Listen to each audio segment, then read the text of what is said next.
Thumbnail is spoiler free, but video is not. Major Attack on Titan Season 4 spoilers up ahead. For opinion on this season, skip to this timestamp.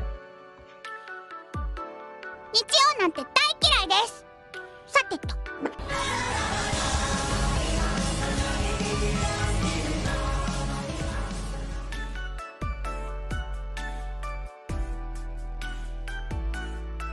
हमारे favourite anime का 4th season चल रहा है and I'm absolutely loving it.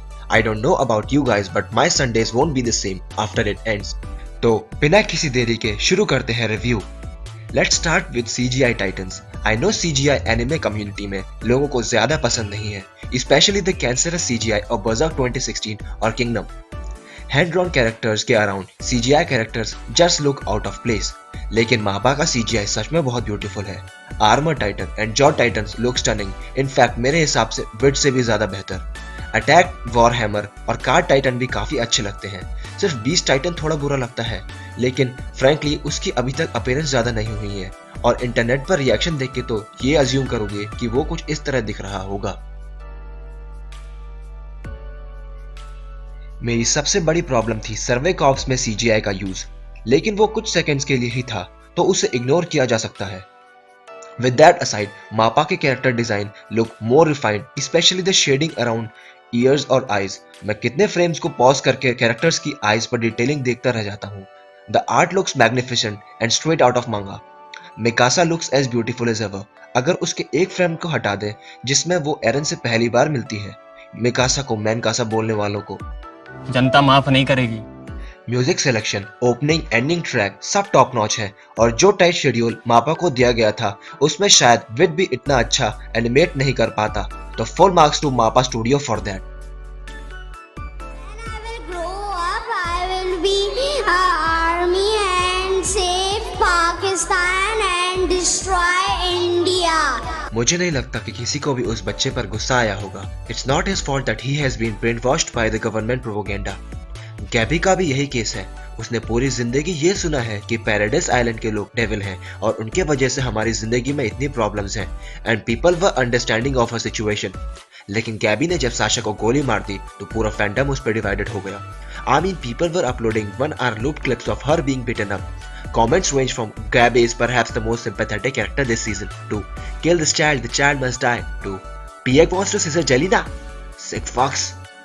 In my opinion उसे hate करने से पहले हमें यह रियलाइज करना होगा कि उसने पहले के 3 सीजन हमारे साथ नहीं देखे. 10 साल पहले जब राइनर और बर्टोल्ड वॉल्स को डिस्ट्रॉय कर देते हैं और जैसे इस वक्त Survey Corps Liberio internment zone को डिस्ट्रॉय कर देते हैं. It was horrifying to look how history is repeating itself and the parallels between Eren and Gabi are so obvious. The enraged face of Gabby was so similar to Aaron's vow to destroy every Titan. और Gabby का character Aaron के female version का concept art पर based है. I don't know about you, but मैं personally उसका point of view समझ सकता हूँ. कुछ लोगों की फ्लॉक की मेंटालिटी है जो गैबी को चलते प्लेन से नीचे फेंकना चाहते थे, तो कुछ जीन की तरह थे जो समझते थे कि चाइल्ड सोल्जर्स जो खुद इस सिचुएशन के विक्टिम हैं उसे मार के ना तो मार्ले का नुकसान होगा ना एलडीए का फायदा. But man, I was impressed by Jean's development. वो सीजन 1 से ही मेरा फेवरेट कैरेक्टर है and I love how he has developed from a horse to a magnificent stallion. But at the same time, गैबी उनकी दुश्मन है और फ्लॉक को भी हम गलत नहीं कह सकते. My anime list पर एक पोल था कि can you forgive Gabby?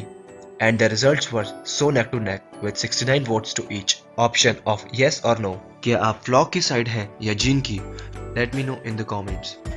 これが鎧の巨人でこいつが超大型巨人 To understand this scene completely, let's get back to season 1. राइनर, any, birth और मार्सेल को मार्ले गवर्नमेंट ने पैराडाइज आइलैंड भेजा था फाउंडर टाइटन को रिक्लेम करने के लिए, लेकिन मार्सेल के मरने से उनका प्लान डिरेल हो गया और उन्होंने वॉल्स तोड़ने का प्लान किया ताकि इस केओस में फाउंडर टाइटन को रिक्लेम कर सकें. मार्ले प्रोपोगेंडा ने उन्हें पहले से ही ब्रेन वॉश किया हुआ था, लेकिन जब उन्होंने सर्वे कॉप्स के साथ 4 साल ट्रेनिंग करी तो उससे राइनर का मेंटल ब्रेकडाउन स्टार्ट हो गया. बाय प्लेइंग बोथ साइड्स उसमें स्प्लिट पर्सनालिटी डिसऑर्डर डेवलप हो गया.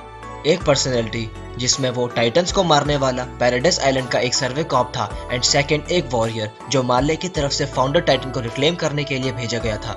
द सोल रीजन उसके 2 पर्सनालिटी डेवलप करने का था कि वो इस बात को एक्सेप्ट नहीं करना चाहता था कि उसने जेनोसाइड कर दिया है. He even risked his life to save Connie during second season. This was his breaking point, As and a then he went. warrior, no road left but the one that leads to the end. This scene is so much better when you know the backstory of it.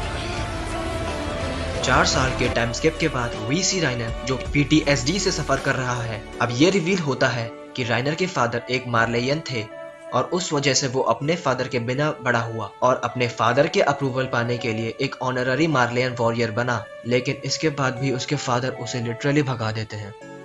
ईसायामा made me feel empathetic towards a character जिसकी वजह से 20% humanity खत्म हो गई। एरन की mother, Armin के grandfather and lakhs of humans मारे गए बिकॉज ऑफ दैट स्कमबैग, लेकिन उसका सुसाइड सीन अटेम्प्ट देखने पर दिल से बुरा लगता है यार, दिल से बुरा लगता है। Reiner is probably my top 5 anime antagonist, but I just can't hate him anymore. And even Eren understands कि Reiner भी उतना ही सफर कर रहा है जितना Eren कर रहा है। And no wonder Isayama का फेवरेट कैरेक्टर Reiner है।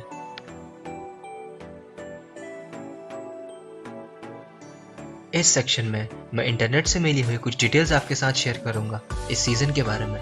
एरन के पास baseball glove, Zeke saying Levi show yourself and Zeke के घर पे मीटिंग में मार्ले ऑफिसर्स का सस्पिशियस होना was all hints towards Zeke's betrayal.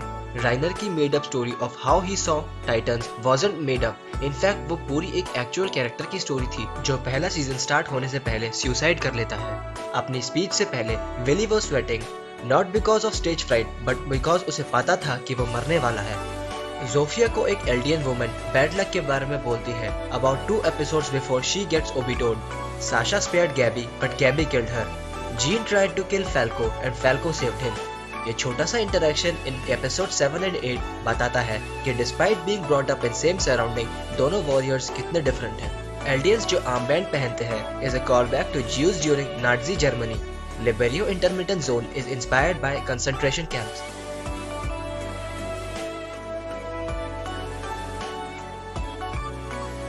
तो मैंने ये वीडियो प्लान तो रिव्यू की तरह किया था but ended up fanboying the show. मैं सीजन खत्म होने पर एक कंप्लीट रिव्यू बनाऊंगा पॉजिटिव और नेगेटिव एस्पेक्ट्स के साथ। For now Sasha is dead, Gabi and Falco heading to Paradise with Eren on the verge of mental breakdown. Marley arc का फर्स्ट पार्ट कंक्लूड हो चुका है। मेरे हिसाब से ये पूरे एनिमे का अब तक का सेकंड बेस्ट स्टोरी आर्क था, with season 3 part 2 being the best yet. मैंने मांगा नहीं पढ़ी, लेकिन मांगा रीडर्स के अकॉर्डिंग जो अगली स्टोरी आर्क है वो पूरी मांगा की बेस्ट स्टोरी आर्क है। Yes, according to them, it's better than Return to Shiganshima.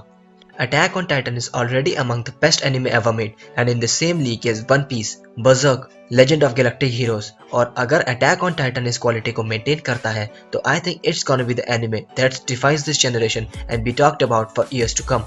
To be honest, मैं वीकली एनिमे देखना प्रेफर नहीं करता, but AOT has surpassed that limitation. मैं ये रिक्वेस्ट करता हूँ कि आप भी इसे वीकली देखो because you want to witness it in its full glory.